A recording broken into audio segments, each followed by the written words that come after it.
Chesterfield brings you Dragnet. Put a smile in your smoking. By Chesterfield. Smoother, cooler, best for you.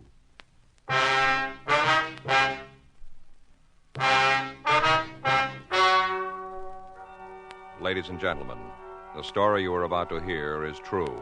The names have been changed to protect the innocent.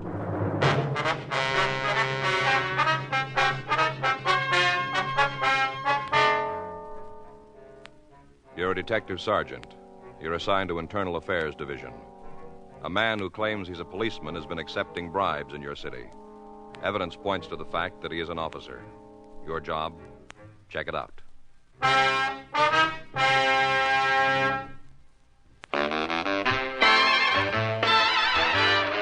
Stop! Start smoking with a smile with Chesterfield. Smoother, cooler, milder, Chesterfield. Put a smile in your smoking, just give them a try. Chesterfield's best for you. They satisfy. When you shop, stop. Remember, vacation time is carton time. The cigarette to take with you is Chesterfield, made the modern way with Accuray. Take along a couple of cartons and put a smile in your smoking. Chesterfield, smoother, cooler, best for you. Remember, in the whole wide world, no cigarette satisfies like Chesterfield. Put a smile in your smoking, just give them a try. Chesterfield's best for you. They satisfy.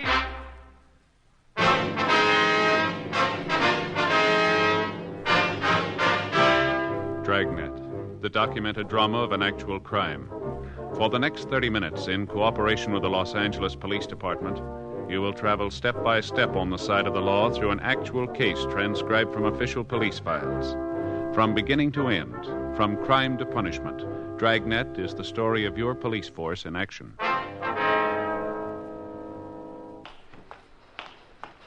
It was Monday, April 18th. It was cold in Los Angeles. We were working the day watch out of Internal Affairs Division. My partner's Frank Smith. The boss is Captain Fulton. My name's Friday.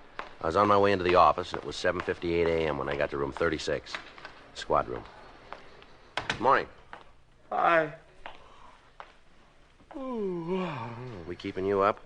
Huh? There's a couch down the hall. Maybe you can use that. Yeah. Remember a couple of months ago, Faye was on that quiz show? Yeah. Yeah, seems I heard something about that. Well, one of the prizes was a dog. You know, they were going to give us a little pup. Mm-hmm. Turned out they were giving away cockers. They're nice dogs, thoroughbreds. Mm-hmm. Faye and me talked it over and decided we'd rather have one of those basset hounds. What are they? One of those dogs with a little short hind legs and long ears. You know, long face, basset hounds. Yeah. Mm-hmm. I see them in the magazines.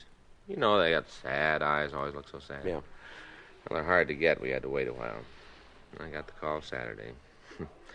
Pup was there. Mm-hmm. I went out and picked him up. Mm-hmm. Named him Hector. Yeah, that's it, Hector. Why? Why? Well, because the old expression kind of fit. Mm-hmm. Since Since Hector was a pup. Get it, Joe? Hector, see, still a pup. Old Hector the pup. I was up with him all night. He couldn't sleep. Kept whining. You still work here, don't you? I just stayed up and kind of hummed to him to comfort him. You still working here? Oh. Anything yeah. come in this morning? Yeah, there's a couple of mug shots over there from Sacramento. Thank you. Sure be glad to get to bed tonight. Excuse me. Yes, ma'am. Something we can do for you? Man down room 38, Bunko, told me to come here. Yes, ma'am. DeBetta, that's his name, said see you. Mm-hmm. Want to report something. All right, would you like to sit down? Thank you. Now, what can we do for you? I think it's been too long. What's that? Well, I paid for it over a month ago. I'm tired of waiting. You want to tell us about what you mean? Well, Henry should be home by now. It's been over a month. Who's Henry? My husband, Henry Farwell. When I gave the man the money, he said he'd get Henry out of jail right away. That's what he told me. What man? The man who came to see me. Oh, yes, ma'am, but who was he? A policeman.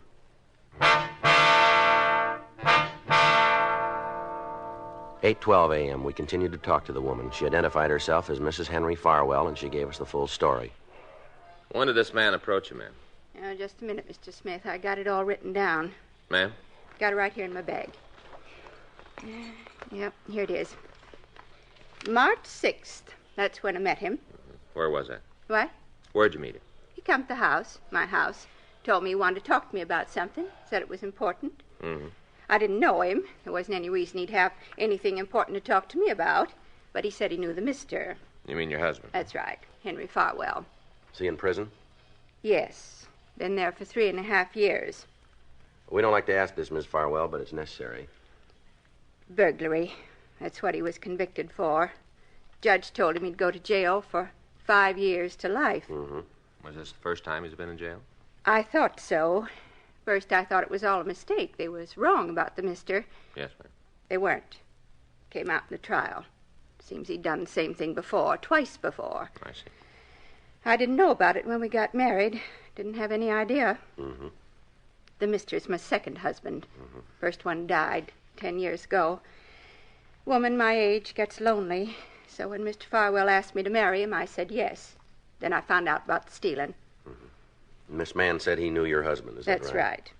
Told me they met several years ago. Uh-huh. Then he went on to tell me how the mister could get out. What do you mean?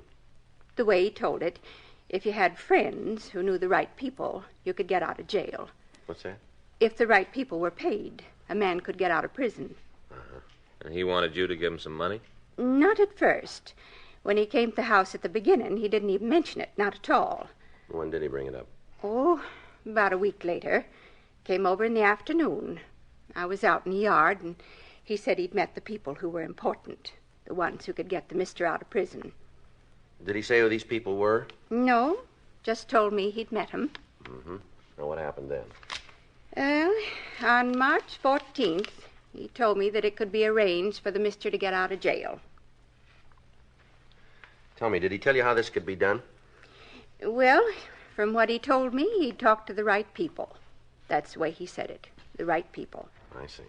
If he gave him $5,000, the mister could be turned out. 5,000, huh? Yes. I told him I couldn't give him that much, that I just didn't have it. What'd the man say when you told him that? Asked me how much I could give him. Mm-hmm. I said if I sold a few things, did what I could to get more money, I might be able to pay $3,500. Well, what'd he say about that? Say it'd be all right? No. He told me he'd have to go back and talk to the people. Ask them if it'd be enough. When'd you see him again? 2 days. He came back. What'd he say then? Told me it'd be okay. The money'd be enough. Mm-hmm. I got it together and gave it to him. That same day? No, it was 2 days later, on March 16th. That's when I gave him the money. I see. And it's been over a month now, and the mister still hasn't been turned out. I wrote to him, but he doesn't say anything about coming home. I don't think he knows anything about it. Yes, ma'am. Now, I don't want to cause any trouble. Just want the mister out of prison, or else I want my money back. You told us this man was a policeman? That's right. In what city? I don't understand. Well, what city did he work in, or what city did he say he worked in? Here, in Los Angeles, right here. Did he show you some identification? Oh, yes. I wouldn't just hand over the money without that. I saw his badge. Mm-hmm. Did it look like this one? Let me see. Yeah. Just like that one. Same thing. Mm-hmm. Did he give you a name? Yes. He said he was Jim Sorvell. Sergeant Jim Sorvell. That's Sorvell? That's right. I'll check it. Did you see anything else to identify him? What do you mean? Well, did he show you any other cards, anything else? You mean it might be a wrong name? That's right. Oh, no, I'm sure about that. I wouldn't just hand my money over to anybody. I was sure. Well, how do you mean? I saw his driver's license. Did he tell you where he worked? You mean in what department? That's right. Yes. It's one of the reasons I believed him, because of where he worked. Yeah. Right here in the city hall.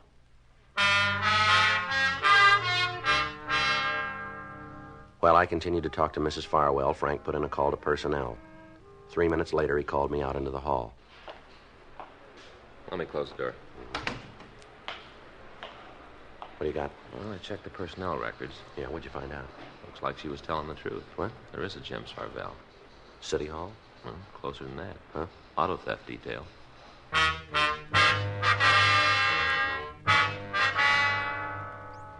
We put in a call to auto theft detail and asked that Sergeant James Sorvell see us right away.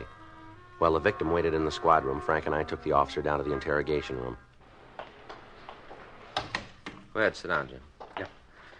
Thanks. Well, what's this all about? Well, it's a rough one, Jim. We hope you got the answers. Now, give me a try. How long you been a policeman?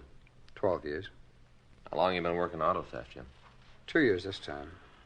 I worked there before, about 5 years ago. Uh-huh. Well, what's this all about, anyway? You know a woman named Farwell? Farwell? Mm-hmm. No, I don't think I do. How about a man, Henry Farwell? No, I don't think so. No, wait a minute. A few years ago when I was working burglary, seems we had a suspect with that name. Yeah. Big guy. Fallen twice before, the way I remember. Bad name around town. Might be the same one. What about him? I heard he went to the joint a couple of years ago. Well, his wife came in here this morning. Yeah. Says she gave a man $3,500 to get Farwell out of jail. Lawyer? No. Some kind of a deal. This fella said he knew the right people. Told her a little juice would open the doors for her old man. How do I fit into this? Well, this guy told her he was a policeman. Showed her ID to prove it. What name? Yours. You believe her? Well, no, we don't want to. We figured we'd get your side of the story first. Well, there's nothing to tell you, Friday. I had no part in the action. That's the truth. I hope it stands up. It's got to. I don't know anything about the deal. Nothing at all. I wouldn't know the woman if she walked in here right now. Well, then you don't mind letting her take a look at you, then? No. Bring her in. Right? Yeah.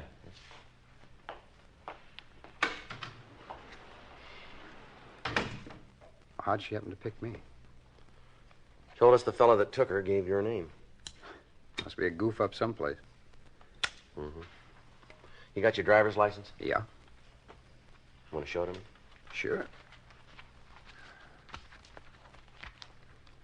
Next line is, take it out of your wallet, isn't it?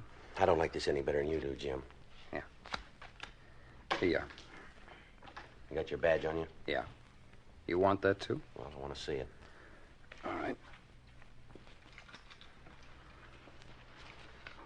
Ms. Farwell says the suspect showed her a badge. Says it looked good. I don't think it was mine. Well. Here. You want to step inside, Miss Farwell? Yes, thank you.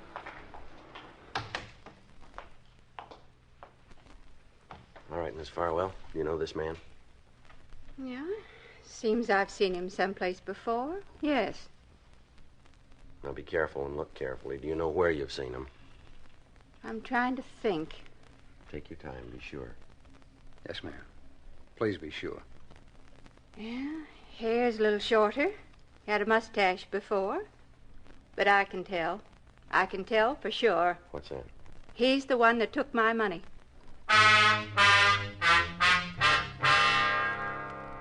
Mrs. Farwell was taken down the hall where she made a complete report.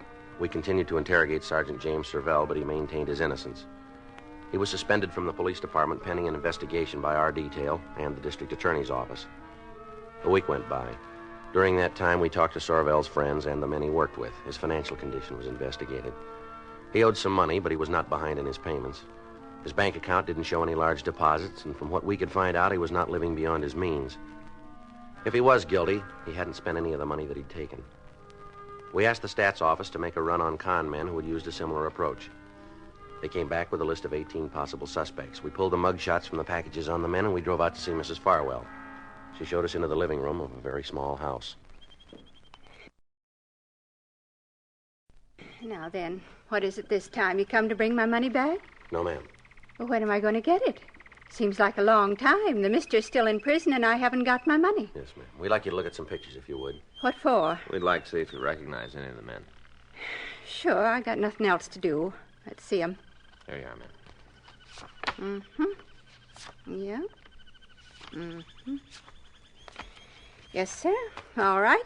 Now, looked at the pictures. Now I get the money. No, ma'am. When do I get it? Well, we haven't been able to recover it yet. What? We haven't found it yet. What about that man you got, Sorvell? What about him? Ma'am? Make him tell you where the money is. He took it. Make him tell.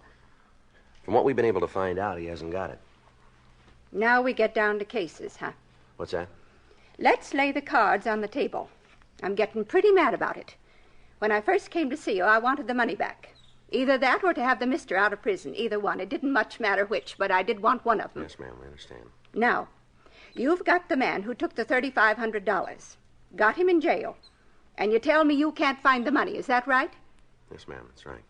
You want to know what I think? You want to know? What's that? I think you're all in it together. That's what I think. The whole bunch of you, all in the thing together. That's not true. You say so, but I think different.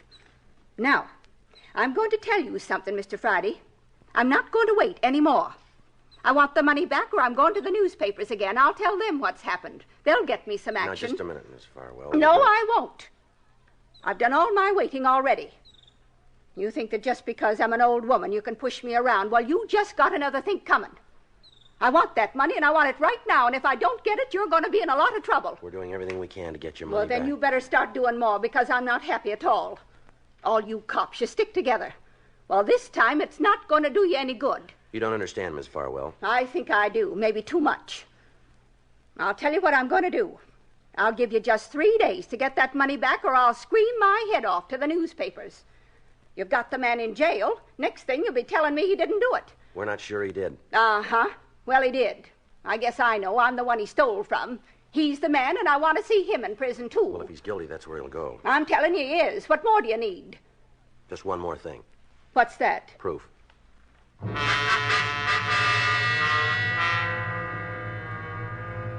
Frank and I went back to the office and met with Captain Fulton. We laid out the results of our investigation. According to what the victim had told us, we had the right man in custody. But according to the evidence we'd found, it was a case of mistaken identity. 2 days later, on Thursday, April 28th, we got a call from a bartender out on Vermont Avenue. Frank and I drove out to see him. Hi. I'd like to see Vince Elkhart. I'm him. What do you want? Police officers. It's Frank Smith. My name's Friday. Oh, yeah? Want to come back here? We can talk. Yeah, fine. All right, what'd you want to see us about? I know I'm letting myself in for a lot of trouble. Anything you guys can do to help me out, I'd appreciate it. But I ain't asking for no special treatment. Well, now, suppose you tell us what it is. Well, night before last, a couple of kids came in. They sat at the bar, ordered a drink. Mm-hmm. Well, they looked kind of young, so I asked to see their ID. Playing it safe, you know. Go ahead. Well, they showed me their driver's licenses. I checked them. Looked all right to me, so I served them. Yeah. Guess I made them kind of embarrassed. They only had one and then shoved off. Mm-hmm. They was no sooner out of the place when this guy came up. Told me he wanted to talk. What about? Said the two kids were underage, minors, that I'd served them and the beef was on. Well, who was he? That's why I called you. Maybe I was wrong serving the kids. Maybe I did make a mistake, but I sure ain't going to stand for no shakedown. Not a penny's worth. This man tried it, did he? Sure. Told me if I paid off, he'd forget what he saw. Well, who is he? Cop. Name of Jim Servell.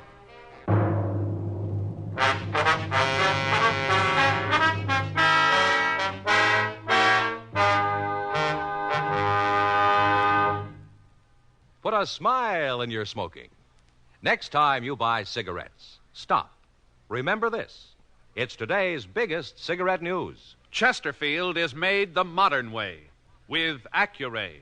The Accuray controller is the greatest improvement in cigarette making in years, and it's a Chesterfield exclusive.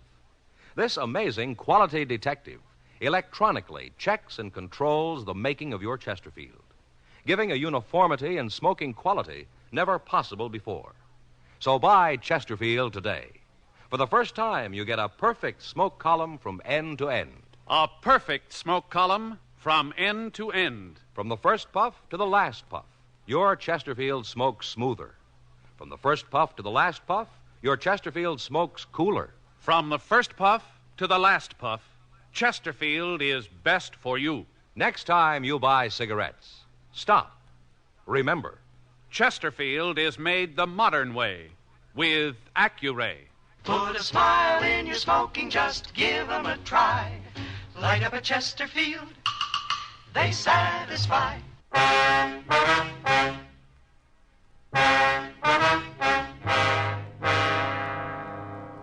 We got a description of the man who tried to blackmail Vince Elkhart.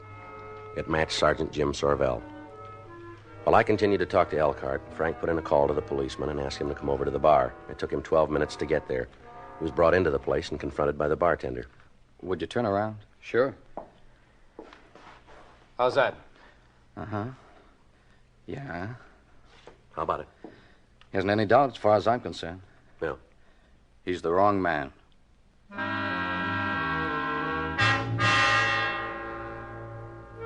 We made arrangements for Vince Elkhart, the bartender, to come down to the city hall and go through the mug books.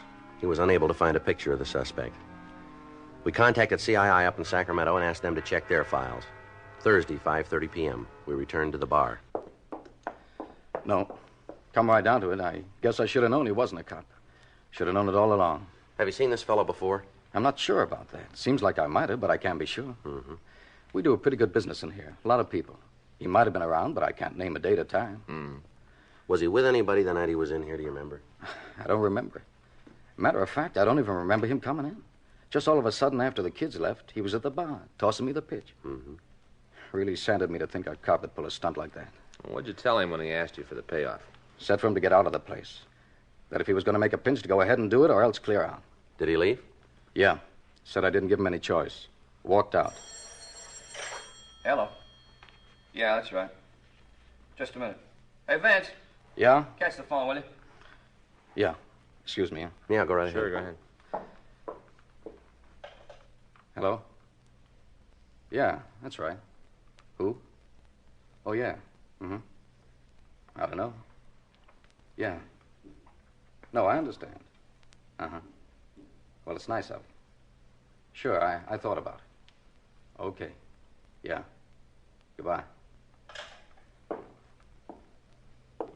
You guys must live right. That was him. The phony cop?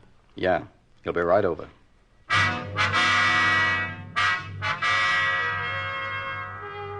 Frank and I took up positions in the back of the bar. 20 minutes later, the suspect walked in. Hi, Elkhart. Hello. Want to give me a Coke High? Sure. Looks like him. Mm-hmm. Well, it's sure been cold lately, huh? Yeah.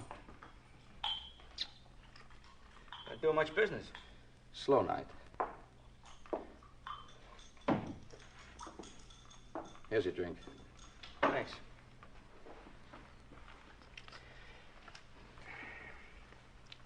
Where can we talk? It's all right here. And what about the two guys in the back? They won't bother anybody. Both gassed. All right, Elkhart, what about it? You mean the payoff? That's right. I talked to the boys downtown. They say they'll let you off the hook for $750. That's a lot of money. Your license is worth more, isn't it? I suppose so. But I gotta know what I'm buying. Who are these guys downtown? Well, that doesn't come into it. All you got to do is dig up the money. How high does the juice go? What do you mean? Just that. How far up does the payoff go? All the way to the top? All right, we got enough. All right. Yes, sir. You play along with us and you'll do all right. This is him. All right, mister, let's go. What are you talking about? What is this? Police officers, you're under arrest. For what? Suspicion grand theft, impersonating an officer, and we ought to be able to figure up a couple more on the way downtown. Oh, hey, you guys are wrong. You made a mistake. Sure we have. Stand still. Nice, clean. You're going to be awful sorry about this. Is that right? Sure, I got a lot of friends in town. Some of them pretty high. Mm-hmm. You mind giving me your names and numbers? I want to be sure I got the right dope on you guys. Time I get through, you'll both be working so far out, you'll need a passport to get home. Mm-hmm. Got it all figured, haven't you? Front, back, and in the middle. Yeah. Like reading a story. Well, I don't know about the first part. Yeah. But I can tell you how it's going to end.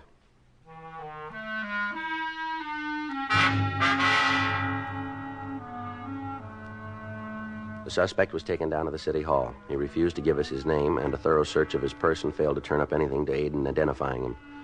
His fingerprints were rolled, and while we waited for the results of the check, Frank and I talked to the suspect in the squad room. How long you figure you're going to be able to keep this thing up? I don't know what you're talking about. No, come off it. We've got you dead to rights, and you know it. News to me. Why don't you tell us who you are? I forgot. You know a man named Jim Sorvell? I don't think so. Well, according to that bartender, you said you were Sorvell. Oh, he's got a big mouth. Look, have you ever been arrested? I forgot. You better get your memory back. Why? Okay. ID, Smith. Yeah? Mm-hmm. Wait a minute. Toss me that pad, would you? Here. Thanks. All right. 46? Yeah. Yeah. Right. 52, huh? Okay. All right, thanks a lot. You better get in touch with those big friends of yours. I will when it's necessary. Well, time just came up. We got your record. Full name, Charles Bobo Kiernan Offner. You've fallen twice in California, once for GTA, once for attempted robbery. There's an outstanding warrant from Eureka and 2 from out of state, all 3 on charges of extortion. Shall I read the rest of it? How about it? You don't have to. I'm in the box. Where's the badge and the driver's license? My place. Where's that? Hotel over on Grand. Where'd you get the badge? Bought it. Guy I know. It's one of the old ones. Mark doesn't know the difference. Yeah. How about the license? Made that up myself. Why'd you pick Sorvell? Looked like a good dodge. A cop who's going to cause trouble. Why him? Tagged a cleaning store out in Highland Park one night. Must be the place where the Sorvell does business. Clerk thought I was him. We got to talking. Things just worked out. What about the prison deal? How'd you build that for yourself? Oh, I know a guy up at Q. He buddies up with a prisoner, gets all the information, and kites a letter out to me, and I pull the swindle. How many times you worked the deal? Collected 3. The last one was an old woman. What'd you take? $3,500. Just you and the guy up in the joints, that all there is? Yeah. You willing to make a statement? Sure. All right, we'll call a stenographer. Look, can you tell me something? What's that? The 2 out-of-state beefs, you think they'll extradite me? We don't call it. Why? I'd rather do my time here in California. It's nicer here. Yeah. Prettier. Lots of nice scenery in California. It's different. Well, I wouldn't worry. Hmm? You won't see much of it.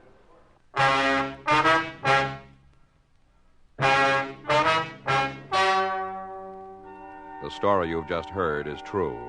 The names were changed to protect the innocent. On July 28th, trial was held in Department 96, Superior Court of the State of California, in and for the County of Los Angeles. In a moment, the results of that trial. Now, here is our star, Jack Webb. Thank you, George Fenneman. Chesterfield, made the modern way with Accuray. I wonder if you realize what that means to you. For the first time, you get a perfect smoke column in your cigarette. A smoother smoke. A cooler smoke than you've ever had before. To put a smile on your smoking, try 'em. Chesterfield.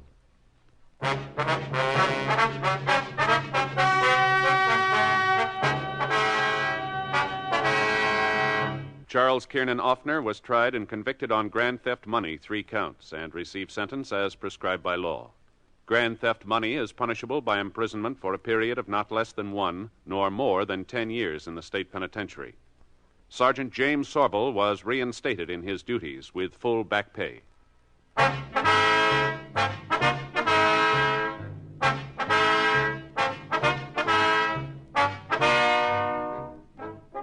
You have just heard Dragnet, a series of authentic cases from official files. Technical advice comes from the Office of Chief of Police W.H. Parker, Los Angeles Police Department. Technical advisors, Captain Jack Donahoe, Sergeant Marty Wynn, Sergeant Vance Brasher. Heard tonight were Ben Alexander, Helen Klebe, Than Wyan, Herb Ellis, Jack Crucian. Script by John Robinson. Music by Walter Schumann. Hal Gibney speaking. Watch an entirely different Dragnet case history each week on your local NBC television station. Please check your newspapers for the day and time.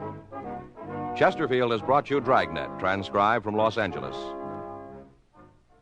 This is it, L&M Filters. It stands out from all the rest.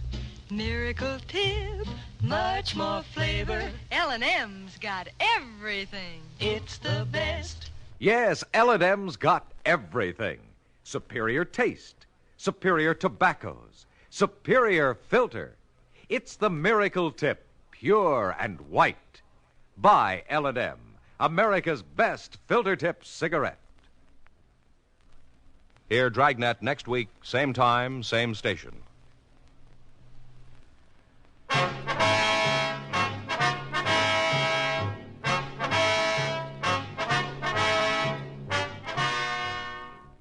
This is the NBC Radio Network.